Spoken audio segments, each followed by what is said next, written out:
Hello everyone, and welcome back to our channel. Have you ever stood by the ocean, felt the spray on your face, and wondered, why is the sea so salty? Well, today we're diving deep into a timeless story that offers a magical explanation. So grab a cozy seat and let's travel back to a time when things were very, very different. Long, long ago, the world's oceans weren't salty at all. Imagine that. The sea was a vast source of fresh, clear water that you could drink straight from the shore. It was a time of wonder, and in a small village nestled by this freshwater sea lived two brothers. Now, these two brothers couldn't have been more different. The older brother was known throughout the village for his wealth, but also for his greedy and selfish heart. He had storerooms overflowing with grain and chests full of gold, yet he never shared a single crumb. In stark contrast, the younger brother was as poor as a church mouse, but his heart was overflowing with kindness. He had very little, but what he did have, he would gladly share with anyone in need. One harsh winter, the younger brother's cupboards were completely bare. With a heavy heart and a rumbling stomach, he had no choice but to go to his older brother for help. He knocked on the grand door, and when his brother appeared, he humbly asked, "Brother, my family and I have nothing left to eat. Could you spare just a small bag of rice?" But the greedy brother just scoffed. "A bag of rice? Why should I give you what I've worked for? I have nothing for you. Now get off my property," he shouted, slamming the heavy door shut. Dejected and heartbroken, the younger brother turned away, his feet heavy with sadness as he walked back towards his empty home. The world felt cold and cruel, and he didn't know what he would do. As he walked along the winding path, head hung low, he came across an old man sitting by the roadside. The man looked frail and exhausted. His clothes were worn, and he shivered in the cold wind. He looked up at the younger brother with tired eyes and said, "Kind sir, I am so hungry. Do you have anything to spare?" The younger brother looked at the small, stale piece of bread in his pocket, the very last bit of food he owned in the world. Without a moment's hesitation, he broke it in half and gave the larger piece to the old man. "It's not much," he said apologetically, "but please take it." The old man's face broke into a warm, gentle smile. He took a bite of the bread, and it seemed as if new life flowed into him.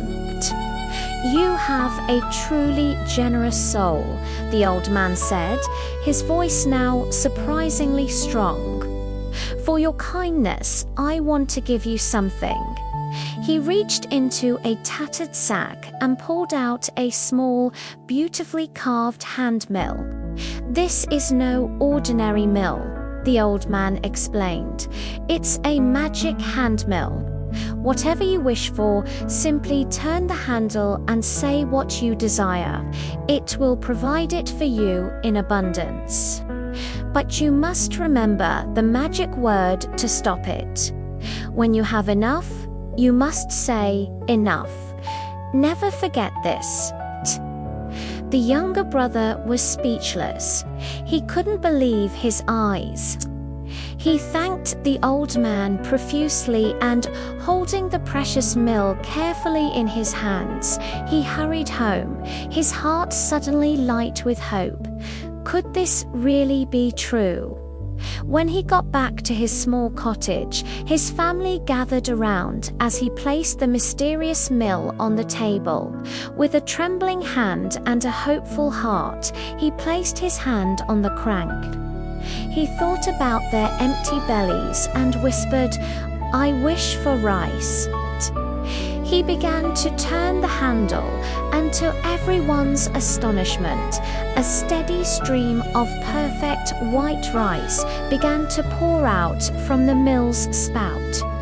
It flowed like a waterfall, piling up on the table and then onto the floor. It was more rice than they had seen in years. Overjoyed, the younger brother shouted, "Enough!" Instantly, the stream of rice stopped. It was a miracle. From that day forward, the younger brother and his family never knew hunger again. If they needed flour for bread, the mill provided it. If they needed porridge for breakfast, the mill provided it. But the younger brother's kindness didn't stop at his own doorstep. He remembered what it was like to be hungry, so he used the mill to provide food for all his neighbors. His small cottage became a place of warmth and generosity, and he was beloved by the entire village.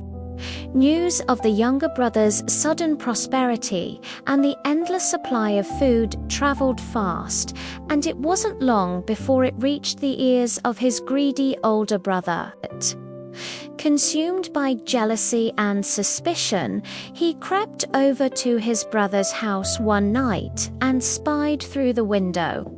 He watched in disbelief as his brother turned the handle of the small mill, and a mountain of warm, freshly baked bread appeared.